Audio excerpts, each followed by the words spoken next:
Hello, morning, everybody. I hope you're well out there in property world.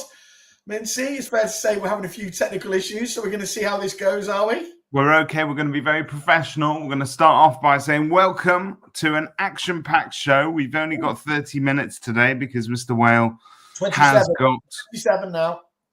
27. He's got other obligations and opportunities to explore today. I will introduce him. He's Simon Whale, the lesser-known prop tech giant, ex-Repit. Got a few years now under his belt running various different networks and businesses. Tell us all about it. Yeah, what about my life story? Well, it was that classic story of rags to riches or riches. Right. Well, let me ask you a question. In all the years that you've been operating in this space, have you ever once been tempted to become an estate agent? Ooh. From everything that you've... Because you've rubbed shoulders with the best, haven't you? I have, but the honest. I mean, look, I could do anything, of course, because I think we all know that once I apply my mind to it. Yeah, I have.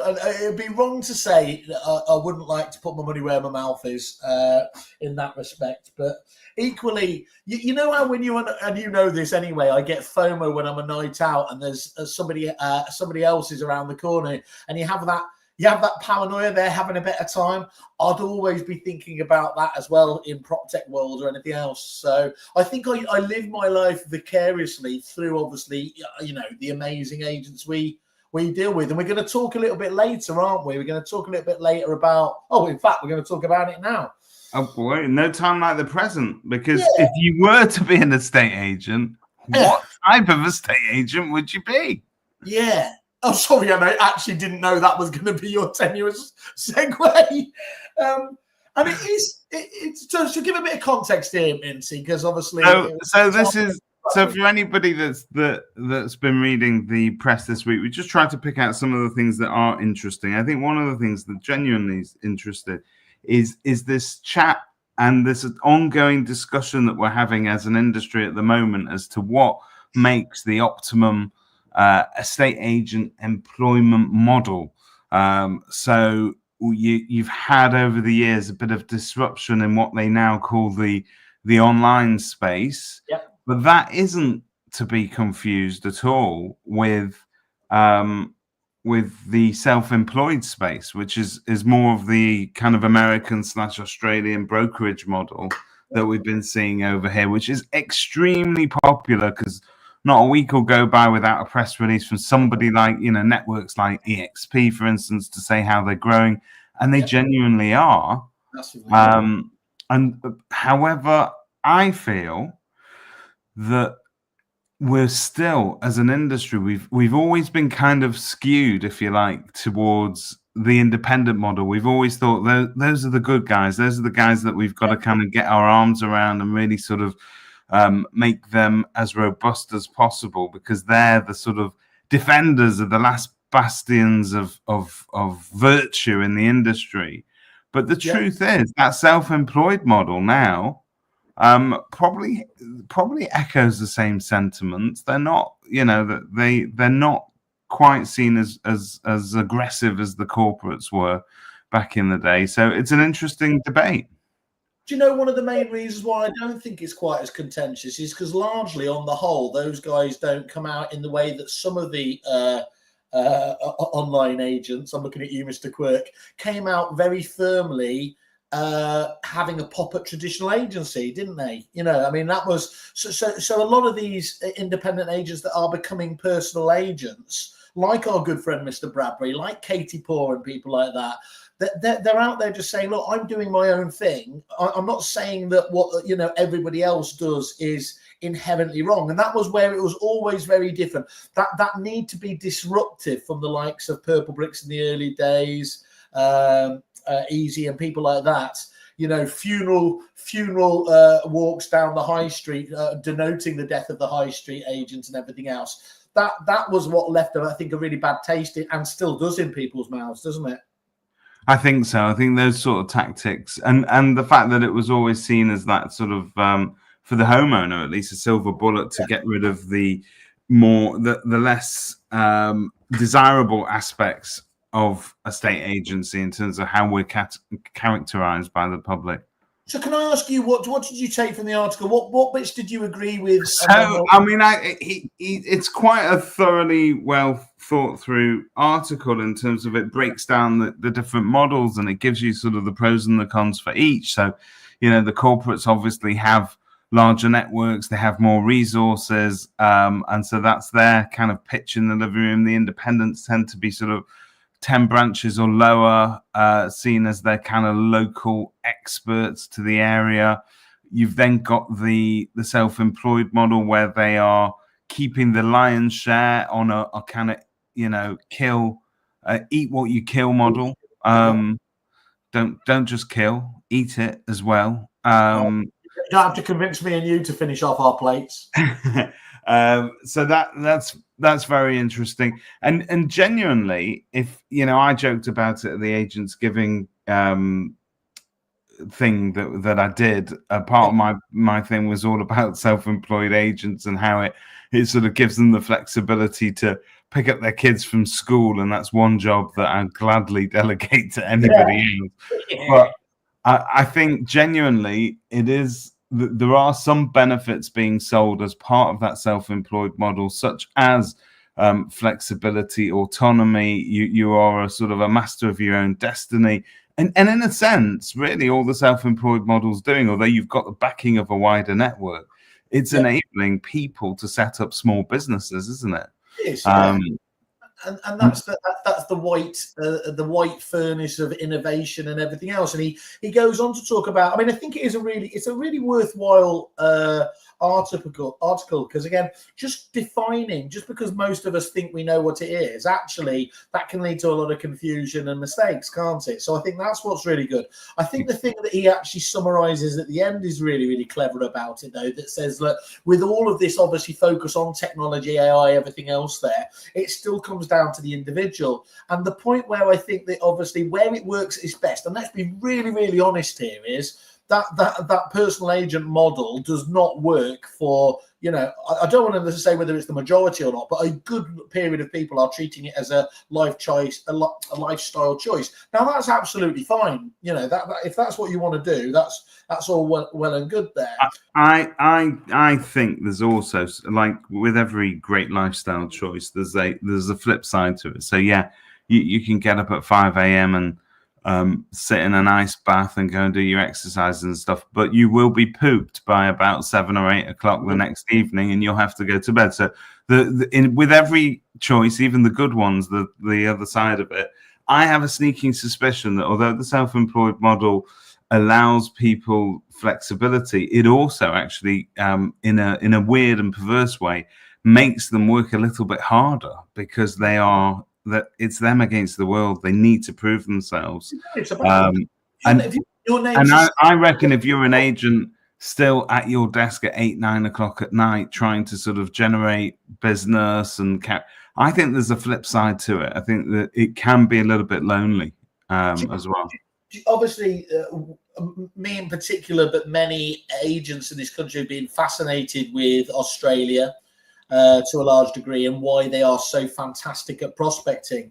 The one thing that I have when I have navel gazed and tried to think, why did our clients in Australia do so much better at personal, prospecting? Why did the Americans live and breathe it? Because they know that, it doesn't matter what the life cycle of selling a property is. It used to be every 7 or 8 years. Over here, it's much longer than that. It'll be typical the same in Australia and in America. Well, what's the point in you putting in those hard yards, doing prospecting on a daily basis, as you said, phoning out into the night, when you're not likely to be at that agency in years to come when they're finally ready to sell? The point about the personal agent model is that you do get those results if you put the hours in. You do, but we are. And I just know this from my own kind of experience. I think we are very hesitant to fully, the flip side of embracing our employees' ability to build up their personal brand is that we are also giving them the biggest platform in the world to go off and leave us. Now, progressive business leaders are meant to sort of go along the lines of, well, if you treat your team well enough and your culture and they feel valued enough, then why would they go elsewhere? That fear that if you train them, they will go. But there's the famous one: if you don't, they definitely will. Ian White's been banging this on. If you don't embrace that, and what for me actually, one I think one of the most interesting dynamics of this whole thing is actually about the blurring of the lines. Back in the day, the online agent was an online agent. You know, the independent agent was an independent agent. The corporate agent. It is getting much harder, and I think it's actually really good for the consumer going forwards that there is a blurring of the lines now. You know, traditional agents are launching these personal agent models so that they can grow out of their patch without growing, you know, very expensive offices and everything else there. And I think, you know, Ian White again has been making that point. If you don't give those staff who do have the aspiration to grow their own brand and do more themselves there, they're probably going to go anyway. And there's other people seriously on the circuit at the moment. So you've got people like Ian Preston, for instance, who pretty much have taken their own business model, set it alight and started afresh with a really incentivized sort of self-employed model.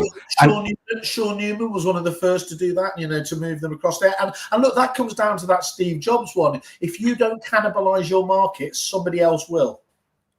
Oh, good question. Is the personal model stopping some agents from launching their own agency? I think so. I'm not saying it's good or bad, but definitely happening. So that's to say that rather than sort of do it the old-fashioned way, which is kind of go and find a shop front, do all of that, there's more people, bedroom agents, effectively. Well, one of those derivations of the corporate agency model that, again, talking about this blurring of the lines is and what he's talking about there, I think, as well, is largely franchising, which was definitely a niche thing 20 years ago in the UK, has exploded massively. So, you know, that idea that, you know, Property Franchise Group now with all of its different arms and everything is the biggest, you know, collection with the Guild of Fine & Country, everything out there of franchises there. So you have got a support structure that obviously can help you out and save you the hassle of doing it all yourself. Or, of course, and I think, can I say, you were saying, you know, you've always been the biggest defender and proponent of the independent agent. But when you looked at some of the deals that that the personal agents were getting, ergo against the portal costs and everything else, if you're starting up tomorrow, it would be very difficult not to be considering one of those ones, considering the price point. It's really, really affordable. If you wanted to start up today, presuming that they'll have you, and typically they don't have any area exclusivity, most of these networks as well. So you can start up wherever you live and work. And for about, I think the actual sort of on costs are close to, it's only a couple of grand. It's stuff like, you know, stuff that you'd have to pay for anyway. Your AML registration with HMRC and all that sort of stuff, all that kind of procedural stuff that you have to do, being a member of various different ombudsmans or whatever it is that you've got to be, you have to do it anyway. So you may as well do it with them. Your portal costs are going to be lower than you could ever get going to the portals direct. And in a way, that puts you on the same footing as Simon makes in that article of the corporates who famously get, you know, the corporates who then get those all the main portals for a few £100. And that's very difficult. And look, our friend here, Mr. Byfield, Simon just said prospecting is best in a personal model, but how is that a saleable asset? That's only good for as long as you're the hands-on agent. Again, it comes back to the question of personal brand. I was just saying, you know, but Christian there was one of the first that obviously, you know, had the big row with obviously Rightmove and said, look, you know, actually it's not working for us to come off there as well. And that largely became down to because especially on the letting side of the business, he just didn't feel it was, you know, measured it very, very precisely and wasn't adding the ROI. Be fascinating to understand from Christian Byfield's point of view, if it was just a few £100 to go onto Rightmove for his part of the business, would that be a game, you know, wankily phrased again, but would that be a game changer in terms of the decision? I think one of the things that they're starting to do, but I think that kind of personal model of a state agency hasn't done particularly well so far, is embrace anything to do with sort of lettings and management particularly well. It's all been very sales focused. However, you can see there's training being offered. There's definitely been more support now being offered by those big networks around building the letting side, because as we both know, in the M&A space, though, you haven't got a business unless you've got a lettings arm to your business. And look, that one you mentioned there before, if you're happy to work till late as a personal agent, but that immediately, you're going to need the likes of Moneypenny or Face for Business, because when you're in the meeting, famously, people can't get you in anything else. And that is just maximized and multiplied, isn't it? When you're looking at, if you were to try and run a lettings business in the same way, how can you possibly be taking all property management calls and everything else? Well, it's a really interesting question. I'd be really happy to hear from anybody that's listening or watching this later. What, as an agent starting up today, whether you're on that personal model or otherwise, I think what you can do as one agent and one person is a lot more than what you could have done 10 years ago. Certainly the scalability, isn't it? Scalability is unreal with the tech, and I think you get a lot further. What are your non-negotiables when it comes to tech? What is it that you want out the bag when you're starting up that agency? Because you've got to be careful what you invest in prop tech wise. You don't want to go out and take everything, and there'll be certain things that you just won't need for a while because you're only a small agent. But what is it that you cannot live without? And I think that's a really interesting question. We've spoken about it for ages, Mincy, haven't we? About the idea of almost doing a fantasy football, but fantasy estate fantasy prop tech. Fantasy prop tech, which you're given £3,000 a month to spend. Where do you spend it? Do you spaff it all on the portals, or do you become really innovative? I think that one, in terms of and look, people do have these choices to make with their own businesses, but I think it would be quite an interesting exercise. I think £3,000 is still quite a chunky amount of money. I think £500 is more challenging, but it's not. It's doable. You can get a nice little prop tech stack for £500 outside of the portals. Outside of the portals, everything is affordable, my friend. We do talk about this, and there is a growing thing that's coming from both agents and suppliers, that they are fighting over what's left over from what the agents haven't had to spend on the portal. So every time we see a 15-20% price increase for the likes of Rightmove or whatever else, there is a genuine decision in people's minds. Well, that means I can do less with maybe innovation in the prop tech space elsewhere.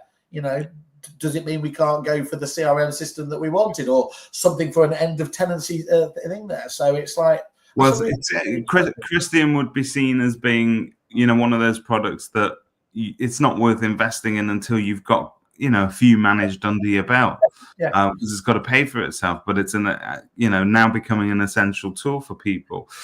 Christian says it was 100% cost driven. We've now been off Rightmove for 4+ years, and they've saved around £120,000 without factoring in the annual 18% uplifts. And no visible impact on income. We would go back on for the right price. That's it. Do you know what? That's honesty, isn't it? That said, we haven't listed with OTM despite some very low price offers. But I think that's probably a comment more on OTM's effectiveness in terms of driving. So going back to Simon's article, because I think it's going to be the Simon Bradbury half hour if we're not careful. Which any conversation with him. Well, we're gonna move on. We're gonna move on. Say it's just largely as well, though. One thing I would say is that I don't agree that the onlines are any better with tech. I just think that actually they've been much more laser focused, and it's been around a really narrow business model. I think you could say the same. Is that nobody's been doing more over the years than the likes of Foxtons, but again, around tech. But again, what works in Foxtons would not work in 90% of other agents as well. The other thing is as well, I think the likes of the. I don't actually always agree as well that the independent agents are more agile. They certainly don't mind spending on tech. I mean, as we know at Kerfuffle, agents have on average 24 bits of suppliers out there. So it's not like we're talking about Luddites, but are they just doing this, keeping up with the Joneses, the domino effect of that agent down the high street has that, so we're going to go with it too? Well, I'm presuming that agility that he refers to is born out of his experience as being part of sort of an independent agent that then became part of a bigger network, and then for tech decisions, as we know, had to go through. So you have to go back to the network and say, right, we'd like to invest in this. Can we do that? And there'll be certain flexibility, but there'll be also certain things that they just wouldn't sanction. There are some very good, small independents that definitely are, but they tend to be very good technically themselves, that can use lots of different bits of the tech stack and design it themselves and use out of industry, ubiquitous tech like HubSpot to get on there. For me, there's a Goldilocks zone in here, and actually it's the mid-sized independents. Actually, I think he talked about it about 10. I think between 4 and 10 offices is where you are of a size and scale where you can make technology work. You normally have people, an ops person, whether they're called ops or not, that can actually implement and research these things as well. And I think that the sad thing for me is, and this is, it's the way of the world, so we can't bemoan it too much, is that those largely, that rump of mid-sized agents is largely disappearing through that merger and acquisition stuff you're talking about there. So there used to be, literally thousands in terms of offices of those ones there that were independent in that space, and they just aren't there anymore. They are disappearing. They're not being replenished at the same rate. As Mr. Byfield says, business has ethics and drivers, but fundamentally it's about generating profit. Whilst our departure from Rightmove was emotionally charged at the time, and how, the decision was 100% based on the data and ROI. If it had impacted us or our owners negatively, we would have gone back. It's not about pride or principle. It's all about value. Rightmove had outpriced their value with us and refused to debate that. Well, that sounds like the last word on it, doesn't it? I think that is for now. What else you got for us, Mincy? What else have we got before you run away? This was interesting because, again, I spoke about this at Agents Giving. There are agents who do a night sleeping out to raise money for sort of homeless charities. Yeah. This chap over here went a step further, didn't he? Yeah. So Wilf Wilson from Wilson Tamini Group in Dorset packed up his sleeping bag and took on the daunting challenge of spending 31 days on the streets of London in January, which I think is just a monumental effort and takes him well out of the comfort zone that's normally enjoyed by it. Because typically that's what I kind of joked about. On those nights, it's symbolic, but we know that the agents have got all the kit, the North Face. Yeah, they're there in £3,000 skiing kit, aren't they? Yeah, they are, which your average homeless person doesn't have. And I've always thought, that's the irony. You get to pack up at 4 or 5 o'clock in the morning, go and have a hot breakfast and a shower and get on with your nice, comfortable middle-class life. But this is a guy who's kind of put his money where his mouth is. And I think it's a very interesting experiment. It reminded me a little bit of the film Trading Places. Yeah. Which I think would be a much better experiment. Yeah. I genuinely thought, was this, is this, and it's laudable, and look, I encourage everyone to go and do donate. He smashed the donations from it, as he absolutely deserves to. But I also wonder whether, did he do like one night or 2 nights and then really started to enjoy it, or was this just a descent into madness itself anyway? I don't. Honestly, we need to find out from Will. It's funny, but with the sort of thing that there's lots of aspects of this that you would be worried about in terms of, the uncomfortableness of it. So the temperatures that you have to sleep in, the fact that you have to, you're effectively unwanted and on the street. Yeah, really shocking time of year to do it. This is not doing it in the summer, is it?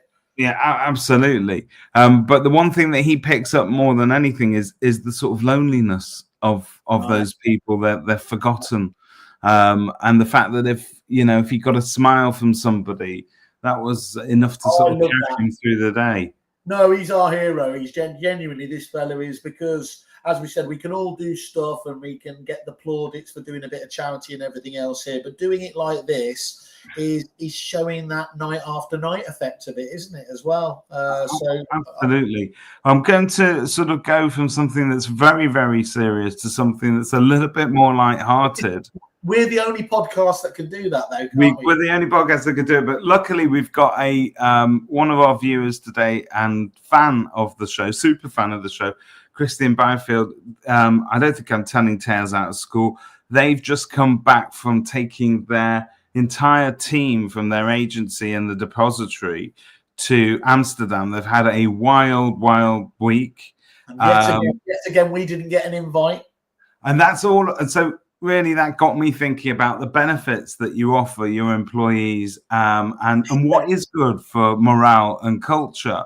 Yeah. And then I came across this very wonderful article about a company that's offering staff half-hour masturbation breaks to boost positivity. Is that a new thing, Simon? Have you always been doing that? What are you going to do with the other 28 minutes? Also, if it is half an hour, how many staff members are you doing it with? Where's David? Why is he not back at his desk? He's gathering his thoughts. Is that Spider-Man? Oh no, it's not. Well, it's interesting. Obviously, this is a serious story, ladies and gentlemen. We're not just this isn't just toilet humor here. But a lady called Erica Lust, who runs her own adult entertainment company, said that the regular self-pleasure breaks have helped her employees battle through exhausting work days. Complete with private masturbation stations, staff in Lust's Barcelona office get 30 minutes to unwind during the working day. The trend, which was first introduced in 2022, has been so well received that sex toy manufacturers have even supplied the company with tools to help get the job done. And I imagine, one of her employees told this publication that added breaks promotes less aggression and more productivity in the workplace. The suggestion being that no matter whether it's an office or a warehouse, the rationale should ring true either way. Well, let's be honest, David. This is why we had to stop doing the face-to-face podcast, wasn't it? Because you and me would just have breakout sessions, as we used to call them, normally at the same time. It's definitely one way to treat your staff. But genuinely though, genuinely, I do think that, and I talk to a lot of agencies, people are worrying a little bit about about what you can offer your staff as a package of perks, if you like, over and above obviously the chance to work with Simon Whale or money on a given day or whatever. You don't go together there normally. No, not necessarily. But you've got some firms that have unlimited annual leave, for instance. Yeah, some people that do that. Yeah.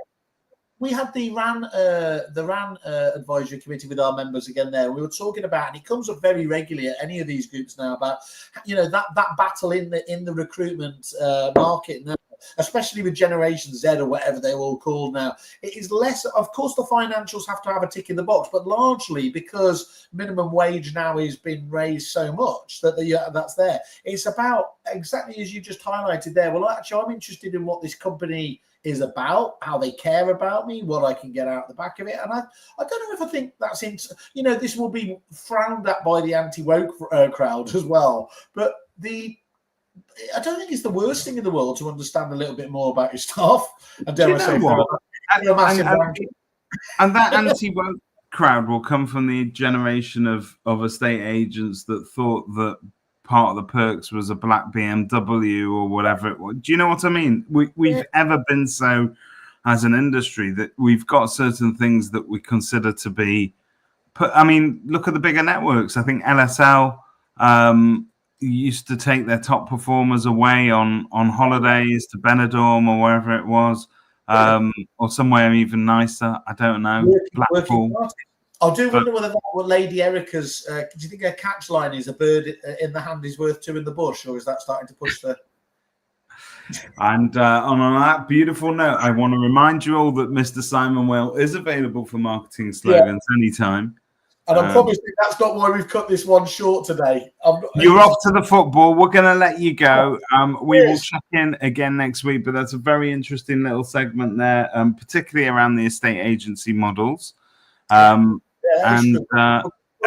before I let you go, give us some nuggets. Who have you been seeing? Who's turning your head in the prop tech space? Can you name drop a little bit, please? I want to know what the next big thing is. Definitely get Movely on your radar.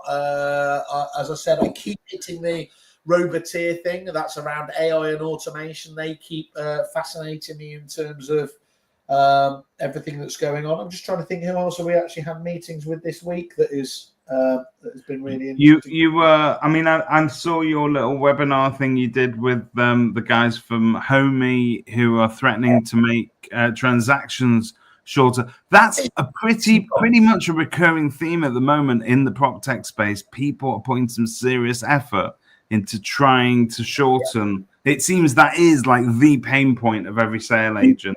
Can we shorten the conveyancing process? Yeah, look, you get a combination of any of these ones now. Again, it's just like the fact that we went to the really good Guild conference the other day, and Gareth Samples, obviously, since they bought it out, and they were making the point, that I think Mackenzie saying, with all the technology we've got now, more technology, the idea that you used to be able to turn your pipeline 4 times, and now you're lucky if you can get that twice around, is literally insane. It's absolutely nuts, and that can't continue. And so people like that, that Homey, as you said, who are giving, upfront at the point of listing, part of the commission and everything else, I think is a nice stage. Getting your information up front. I mean, we caught up with Kate Faulkner again the other day. I can't encourage people to get enough with her and the groups that she represents. There's a lot of people doing it now. It just feels like, you just want to get there quicker, don't you? Because I absolutely don't have any doubts now that the things are moving in the right direction. It's just how quick. There was even a threat. You could hear Parliament sort of clearing its throat on the issue. They were threatening, weren't they? Ways to make the process more digitized and which is good news. Which I think is great. Little shout out to Christian. They're currently working on their EPIT integration, which is very exciting. Big news. Genuinely very impressed with how popular that product has become. The product is fantastic. I think we saw it from day dot. The fact that what Christian had done, knowing that there was a real issue to solve there, rather than the the techies in ivory towers, and it's only gone from strength to strength. So I think that's good. We will give some time to the AI issue. Maybe even on the next episode, maybe we should focus on that a lot more, because this is a much wider discussion. But I think one thing's for sure, whatever you think AI is capable of doing, we're just scratching the surface, aren't we, in terms of... There's at least 4 or 5 meetings a week I'm having at the moment, either with existing providers who are leveraging AI or new ones entirely that just make me go, this is insane. And it literally is going to be which ones do you pick, which ones do you prioritize? Because what you can't allow this to be is back in the days, when prop tech exploded and you went mad and just went with them and then didn't implement any of them properly. You've really got to come up with a strategy as to which ones are going to be foundational and which are the nice to haves that you plug on top. But as you said, Weatherspoons is calling, so we will do this another day. Adios. Have a great week, everybody. Enjoy the rest of your weekend. We'll see you next week. Bye. Cheers.